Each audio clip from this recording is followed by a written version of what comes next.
नमस्कार, आप देख रहे हैं चौकस भारत और मैं ब्रजेंद्र। विधानसभा चुनाव को चंद महीने और रह गए हैं। दमखम तो पार्टी दिखा ही रही है भाई, बूथ स्तर तक बढ़ोतरी, जो वोटिंग परसेंटेज है उसमें कैसे बढ़ोतरी हो, इसकी कोशिश हो रही है। अगर विपक्षियों की बात करें तो लगातार तेजस्वी यादव अपने कार्यकर्ता जो बूथ स्तर के हैं उनसे मुलाकात कर रहे हैं, उनके साथ बैठ रहे हैं, बातचीत कर रहे हैं और कहां पर कौन सी नस कमजोर है उसकी भी चर्चा करते नजर आ रहे हैं। साथ में भोजन भी कर रहे हैं। वही ये विपक्षियों की रणनीति है। लेकिन इस वक्त सत्ता में जो बैठे लोग हैं, अगर एनडीए की लोगों की बात करें तो कहीं कहीं ये भी बातें सामने आ रही है कि अपने ही नेताओं के बीच में गुटबाजी की स्थिति आई हुई है। अब क्या है गुटबाजी, थोड़ा सा हम सबसे पहले जानते हैं अरवल जिला के बारे में। ये अरवल जिला जो है वो जहानाबाद से अलग हुआ और उसके बाद जिला बनाया गया। हालांकि लोकसभा क्षेत्र जहानाबाद ही है, विधानसभा अलग कर दिया गया है, अरवल कर दिया। और अरवल जिले में जो कई प्रखंड हैं, तो चलिए अब हम सीधा अरवल जिला की बात करते हैं और यहाँ क्या कुछ चल रहा है, किस तरह का माहौल है राजनीति को लेकर, चुनाव को लेकर, ये हम जानने का प्रयास कर रहे हैं। सबसे पहले हमारे साथ अतिथि हैं जो वेंकटेश शर्मा जी हैं। ये भारतीय जनता पार्टी के पुराने नेता हैं। और हमारे साथ जो बाईं तरफ बैठे हैं ये आनंद चंद्रवंशी जी हैं। ये भी यहाँ के जिला पार्षद रह चुके हैं, भारतीय जनता पार्टी के कई पदों पर सुशोभित हो चुके हैं, कई पदों से, और फिल वक्त ये भारतीय जनता पार्टी के एक कर्मठ नेता के तौर पर जाने जाते हैं। तो सबसे पहले हम शुरू करते हैं वेंकटेश शर्मा जी से। वेंकटेश शर्मा जी, इस बार जो माहौल बन रहा है वो क्या लग रहा है अरवल में, किस तरह का माहौल बनने जा रहा है? क्योंकि भाई एक एक पार्टी जो गठबंधन में हो या फिर एनडीए गठबंधन में हो, सब लोग अलग अलग अपना जो है वो दांव ठोकते नजर आ रही है। देखिए, यह निश्चित है कि आगामी विधानसभा चुनाव में भी एनडीए की ही सरकार बनेगी। लेकिन इसे सुनिश्चित करने के लिए, जीत को सुनिश्चित करने के लिए संगठन में फेरबदल की जरूरत है और संगठन में सामंजस्य बैठाने की जरूरत है। आज अरवल जिला भारतीय जनता पार्टी के 2019-20 के बाद से संगठन ने ऐसे लोगों को जिला अध्यक्ष का पद दायित्व दे रहा है जिन्हें संगठन में आए हुए चंद दिन हुए हैं। वो संगठन के न संस्कार जानते हैं न नीति को जानते हैं। उनको संगठन का चौहद्दी के बारे में भी जानकारी नहीं है। अगर उनसे पूछ दिया जाए कि श्यामा प्रसाद मुखर्जी कौन है तो नहीं मालूम है। अच्छा। संघ के बारे में भी नहीं लोग जानते। और वो जिलाध्यक्ष हैं। वैसे लोग जिलाध्यक्ष बने हैं यहाँ पे। अच्छा। जिन्हें 2015 में सदस्यता दिया गया। भारतीय जनता पार्टी में सदस्य में 1996 से हूँ। 2003 से मंडल का उपाध्यक्ष रहा। फिर हम युवा मोर्चा में जिला में उपाध्यक्ष रहे। फिर मजदूर संघ का जिला अध्यक्ष रहा भारतीय जनता पार्टी के। फिर आपको हम मंडल अध्यक्ष रहे 2010 से 2016 तक। उसके बाद जिला के महामंत्री रहे। फिर 2019 के सदस्यता प्रभारी रहे जिला का। तो जो सदस्यता प्रभारी थे, तो जिस समय हम सदस्यता प्रभारी बने उस समय 1000 सक्रिय सदस्य थे, जिनको हमने 3000 करने का काम किया। और आदरणीय राष्ट्रीय अध्यक्ष जी जेपी नड्डा जी उस समय बैठक में थे। उन्होंने कहा था कि सीनियरिटी के हिसाब से जिला में दायित्व मिलेगा और क्षेत्रीय जो कास्ट फैक्टर चलता है उसकी बहुलता, और जो अधिक सदस्य बनाएंगे उनको बनाना है। तो हमारे उस समय जो जिला अध्यक्ष 2019 के बाद जो बने, उन्होंने मेरा कंप्लेन किया कि हमें सक्रिय सदस्यता की रसीद नहीं दे रहे हैं। तो जो प्रदेश से जो प्रभारी बन के आए थे उनको हमने कहा कि से इनको हम पहले रसीद दिए हैं, जिसका रसीद काट करके पैसा नहीं दिए, आप अपने स्तर से इन्हें रसीद दे दें और इनसे पैसा लेने का काम आप करेंगे। बाकी जो हम रसीद जो कार्यकर्ताओं के बीच में बांट रहे हैं वो पैसा मैं दूंगा। जब पूरा समय सदस्यता का निकल गया तो सादा मेरे पास पूरा एनवेलप पहुंच गया, जो एक भी रसीद नहीं काट पाए। और जब प्रदेश में सारा सिस्टम चला गया तो अचानक मोबाइल पर सूचना मिली कि से उन्हें जिला अध्यक्ष बना दिया गया। चलिए, ये तो बड़ी विडंबना है कि ऐसे लोगों को भी जिलाध्यक्ष बना दिया जा रहा है भारतीय जनता पार्टी की तरफ से, जिनको आपने कहा कि श्यामा प्रसाद मुखर्जी कौन है, वो भी नहीं जानते हैं। तो अब क्या लग रहा है, एक तरफ विपक्षी जो है वो बूथ स्तर का वोट भी बटोरने के फिराक में है और सत्ता पक्ष में बैठे जो लोग हैं वो इस तरह के कारनामे दिखा रहे हैं। क्या लगता है, चुनाव जो है वो निर्वहन हो पाएगा सही ढंग से इस बार अरवल विधानसभा में, अगर बात करें या जो संबंधित क्षेत्र हैं? देखिए, हमारे यहाँ जो प्रदेश में नेतृत्व है उन्हें यह समझने की जरूरत है। कुछ ऐसे कार्यकर्ता भी होते हैं जिले के अंदर जो क्षेत्र में नहीं जाते हैं, उन्हें आम पब्लिक कोई नहीं जानता है, लेकिन प्रदेश में प्रतिदिन या हफ्ते में एक आध बार जाएंगे, प्रदेश नेतृत्व को गमछा देंगे, मोमेंटम देंगे और अपनी पीठ थपथपाने का काम करेंगे। सोशल मीडिया पे वो बने हुए हैं। आम लोगों से उनका कोई सरोकार नहीं है, किसी आम पब्लिक का कोई काम नहीं, ना ब्लॉक में काम कराते हैं, ना जिला में काम कराते हैं, ना अनुमंडल में काम कराते हैं। लेकिन एक चीज़ में वो सक्रिय उस तरह के कार्यकर्ता रहते हैं। अगर इस रास्ते से अगर हमारे कोई प्रदेश के बड़े लीडर अगर जा रहे हैं तो वो मोमेंटम बना करके रहेंगे या एक गमछा ले लेंगे और अंग वस्त्र दे करके उनका स्वागत करेंगे। ये मतलब उस समय के जिलाध्यक्ष की बात कर रहे हैं या वर्तमान? आज की भी स्थिति यही है। आज जो भारतीय जनता पार्टी की जिला में जो टीम बनी हुई है, इसमें 10% लोग को छोड़ दिया जाए तो उन्हें मालूम नहीं है, भारतीय जनता पार्टी का कल्चर नहीं मालूम है, भारतीय जनता पार्टी में किस तरह से लोग रहते हैं। हम लोग भी जिला के महामंत्री भी रहे, सदस्यता प्रभारी रहे, लेकिन जो पुराने जो बुजुर्ग लोग जो हमारे कार्यकर्ता थे, प्रतिदिन शाम में चाहते थे कि उनसे मुलाकात हो, नहीं होती थी तो अगर संगठन के कार्य करने में किसी तरह का कोई परेशानी होता था तो उनसे जा करके मिलते थे, उनको राम सलाम करते रहते थे, जाके नमस्कार करते थे, ताकि उनको भी लगता था कि नहीं, हमें आज के लोग जो है से हमें पूछ रहे हैं। लेकिन आज की स्थिति यह बनी हुई है कि विभिन्न पदों पर हम रहे, बेटी बचाओ बेटी पढ़ाओ का भी जिला का संयोजक, मैंने एक समय जिला का 5-6 दायित्व मुझे दे दिया गया, तो क्या 5-6 दायित्व को मैं अच्छे तरह से निर्वहन किया था और उसके बाद मैं ऐसा नकारा हो गया कि मैं कोई काम करने के लायक नहीं हूँ? एक भी बैठक में किसी भी तरह की कोई सूचना नहीं देता है लोग। चुनाव प्रभावित होगा वेंकटेश शर्मा जी? देखिए, चुनाव का प्रभावित इसलिए थोड़ा कम होगा क्योंकि बिहार में जो विपक्षी हैं उनका जंगल राज को लोग नहीं भूला है और उनके जो कार्यकर्ता हैं आज भी उसी तरह के उद्दंडता पूर्वक व्यवहार करते हैं। अगर उनके कार्यकर्ता के व्यवहार में अगर शालीनता आएगी तो निश्चित रूप से चुनाव प्रभावित हो सकता है। और चलिए, फिर हम फिर पहुंचते हैं आपके पास, आनंद चंद्रवंशी जी हैं, इनसे भी हम बात करते हैं। आनंद जी, जो माहौल बन रहा है भारतीय जनता पार्टी के, देख रहे हैं कि शर्मा जी अभी बता रहे थे कि क्या लगता है, यहाँ अपने ही कार्यकर्ताओं के बीच में गुटबाजी चल रही है, अपने ही कार्यकर्ताओं को तवज्जो नहीं मिल रहा है।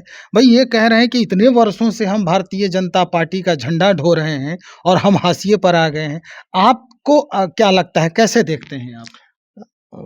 कहना है भैया कि अभी जो वेंकटेश भैया बोले कहीं ना कहीं सत्य है। अच्छा, बात बात तो सत्य है कि जो पुराने कार्यकर्ता अपने हैं, मेहनती कार्यकर्ता रहे हैं, जिला में एक समय था कि उनका पहचान से पार्टी का एक बहुत बड़ा वेट बढ़ा था, कहीं ना कहीं उसमें बाटा लगा है। अभी जो वर्तमान जिलाध्यक्ष जी हैं, जिला कार्य कौन समिति है जिलाध्यक्ष? धर्मेंद्र तिवारी जी है। अच्छा। जिला कार्य समिति ऐसे बैठक में अनेकों पुराने कार्यकर्ताओं को सूचना तक नहीं दिया। अच्छा। और ये आज नई बात नहीं है, यह लगातार जब से 2023 से जिलाध्यक्ष बने हैं, जब से उनका ये रवैया चल रहा है। यहाँ तक कि जब वो मंच पर लोगों को बैठाते हैं तो न उस मंच पर अति पिछड़ा के कोई कार्यकर्ता रहता है, न वैश्य समाज के कोई कार्यकर्ता रहते हैं, न अनुसूचित जाति के कार्यकर्ता रहते हैं। भाई, आप टीम बनाए हैं, भाजपा के भी मानना है, अपने संस्थापक जो हैं श्यामा प्रसाद मुखर्जी जी, उनका भी मन में भाव था कि एकात्म मानववाद, जो सबसे पिछड़ा व्यक्ति है उसको हमको आगे करना है। पार्टी का भी मानना है कि सबका साथ, सबका विकास, सबका प्रयास होना चाहिए जी।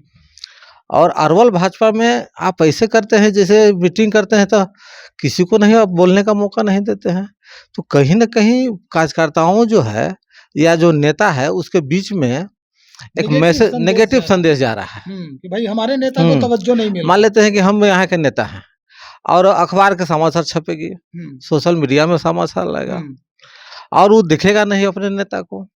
यह घटना लगातार 2023 से चल रहा है। मतलब ये कि जो समीकरण की स्थिति बनती है चुनाव के समय में, जातिगत समीकरण, तो यहाँ पर फेलुअर होते दिख रहा है जातिगत समीकरण अरवल में। हाँ। अगर भारतीय जनता पार्टी की तरफ से देखा जाए, हाँ, एक ऐसा उन लोग का प्रयास चल रहा है। हमको लगता है कि जानबूझ के उनका प्रयास है। तो ये जानबूझ के क्यों? किसी और पार्टी को जिताना है? हाँ, उनकी मंशा है कि हम महागठबंधन, उनका पिताजी का एक स्टेटमेंट भी आया था, वीडियो वायरल हुआ है। वो बोल रहे थे कि हमको दीपांकर भट्टाचार्य जी से बहुत अच्छा संबंध है और पहले हम जात देखेंगे और बाद पार्टी देखेंगे। अच्छा। पूर्व में भी 2015 में चुनाव हुआ था विधानसभा के अरवल में। स्वर्गीय चित्तरंजन जी उस समय प्रत्याशी थे। ये और इनके पिताजी उनके खिलाफ चुनाव प्रचार किए, नतीजा हुआ कि राष्ट्रीय जनता दल जीता। 2020 में कुर्था विधानसभा में लोक जनशक्ति पार्टी एनडीए गठबंधन से अलग होकर चुनाव लड़ रही थी। आई पूरा अपना वो तिवारी जी, धर्मेंद्र तिवारी जी, उनके पिताजी लोक जनशक्ति पार्टी आर के साथ घूम रहे थे। अच्छा। प्रचार कर रहे थे। और संजोग से प्रदेश नेतृत्व को देखा जाए कि जो व्यक्ति दो विधानसभा में प्रतिबंधी घुमा है, विरोध किया है, उसको लान के अध्यक्ष बना दिए। मतलब मौसम के पैरामीटर को पहले नापते हैं ये लोग। हाँ, मौसम के पैरामीटर को नापते हैं। अच्छा। और उनकी मंशा है कि हम महागठबंधन आगे बढ़े, उनकी यही मंशा है। यही कारण है कि अति पिछड़ा, अनुसूचित वैश्य लोग के अभी से दरकिनार कर रहे हैं ताकि पार्टी में मतभेद हो, लोगों के भावना में चोट पहुंचे, कार्यकर्ताओं के अंदर तक भावना में चोट, मतदाता तक के भावना में चोट पहुंचे। और इसका असर पर चुनाव में देखिए 10% 5% के डिफरेंस से लोग चुनाव जीतते हैं और इसका असर यदि पड़ेगा तो चुनाव हमको कमजोर भी पड़ सकते हैं। महागठबंधन यहाँ बरियार हो जाएगा, एनडीए हम लोग कमजोर हो जाएंगे। तो आखिर ये जो रवैया है कि इस तरह से माहौल बन रहा है, तो सिर्फ आपके साथ है या इनके साथ है या और भी कार्यकर्ता हैं उनके साथ भी यही है? ये तो आश्चर्य की बात है कि यहाँ 2020 में यहाँ के अरवल विधानसभा के भाजपा के प्रत्याशी रहे हैं दीपक शर्मा जी। चुनाव हारने के बाद 50,000 लगभग वोट लाए और चुनाव हारने के बाद लगातार क्षेत्र में वो बने हुए हैं। लेकिन वैसे मैंने उनको नहीं पूछा गया जिला कार्य समिति में। पुराने हमारा जिला अध्यक्ष, तो चलिए हम यहाँ पे रोकते हैं आपको, आनंद जी रोकते हैं और हम आपको सुनवाते हैं। जरा गौर से सुनिए, कुछ और लोग जो हैं वो बात कुछ बता रहे हैं, क्या कुछ कह रहे हैं वो हम आपको सुनवा रहे हैं, सुनिए। तथाकथित अरवल जिला के भारतीय जनता पार्टी के जिला अध्यक्ष श्री धर्मेंद्र तिवारी जी के द्वारा भी यही व्यक्तित्व को बताया जाता है कि हम भी उसी तरह से कार्य कर रहे हैं, लेकिन उनका यह जो सोच है या जिस तरह का उनका कार्यशैली है बिल्कुल ही इसको चरितार्थ नहीं करता है। केवल और केवल वो पार्टी के लिए नहीं, अपना व्यक्ति विशेष के लिए वो कार्य कर रहे हैं और जाति विशेष के लिए कार्य कर रहे हैं। धर्मेंद्र तिवारी जी 9 मंडल के घोषणा जबरदस्ती अपने यहाँ लोगों को बुला करके, बैठ करके टेबल पर बुला करके और नामों का घोषणा करवाते हैं, जिसमें से 2-3 मंडल अध्यक्ष जो हैं उनकी बातों को नहीं सुनते हैं। 6 मंडल में अपने जाति के महामंत्री बनाते हैं और हम लोग, मैं उनके पिछले कार्यकाल में 1.5 साल तक जिला महामंत्री के पद पर कार्यरत रहा। एक बार भी उनके द्वारा आज तक कोर कमेटी का बैठक नहीं लिया गया। प्रदेश से किसी भी तरह का आय व्यय का ब्यौरा उनके द्वारा कार्यकर्ताओं के बीच में नहीं रखा गया। कोषाध्यक्ष उनके जो स्वजातीय हैं उनको पिछले बार भी रखा गया, इस बार भी रखा गया, इसलिए कि उनका लेन देन का मामला जो है वो कहीं विस्फोटक न हो और आपसी समन्वय उन लोगों का जातीय समीकरण के कारण बना रहे। लेकिन हम लोग पुराने कार्यकर्ता हैं और हम लोग आजीवन भारतीय जनता पार्टी के कार्यकर्ता रहेंगे, पदाधिकारी रहें या नहीं रहें, लेकिन हम लोग भारतीय जनता पार्टी के लिए और जात के लिए नहीं, जमात के लिए हम लोग कार्य करेंगे, जिससे हम लोगों को चुनाव में फायदा पहुंचे और 2025 में जो इनका नीति और नेतृत्व है उसको प्रदेश एक बार आकलन कर ले। मैं आग्रह करता हूं प्रदेश के नेताओं से कि वो सभी इनके कार्यकलाप को आकलन कर ले। केवल ये कागजी अध्यक्ष हैं, केवल ये कागज पर काम करते हैं, धरातल पर इनका किसी भी प्रकार का कोई पकड़ नहीं है। सारे पुराने कार्यकर्ता इनके हाथ से फिसलते जा रहे हैं। ये जनता पार्टी का अरवल जिला का जो जिला अध्यक्ष बने धर्मेंद्र तिवारी जी, जो दोबारे टर्म में भी उनको मौका मिल दिया है प्रदेश नेतृत्व, और जब से जिला अध्यक्ष बने हैं, जो पहले से जितने भी जो भारतीय जनता पार्टी के जो कार्यकर्ता हैं, गार्जियन हैं, अभिभावक हैं, कोई संबंध इनको नहीं रहा। इनको सिर्फ संबंध रहा है 2-4 व्यक्ति विशेष से, और कभी भी कार्यकर्ता के प्रति, गांव के प्रति क्या समस्या है, क्या समस्या का समाधान होना चाहिए, इस पे इनको जरा सा नजर नहीं।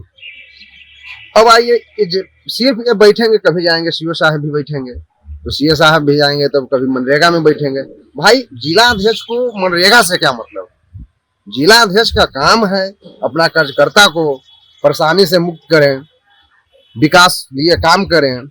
इनको सिर्फ काम है पदाधिकारी के साथ बैठक करना, जहां मलाईदार पदाधिकारी है।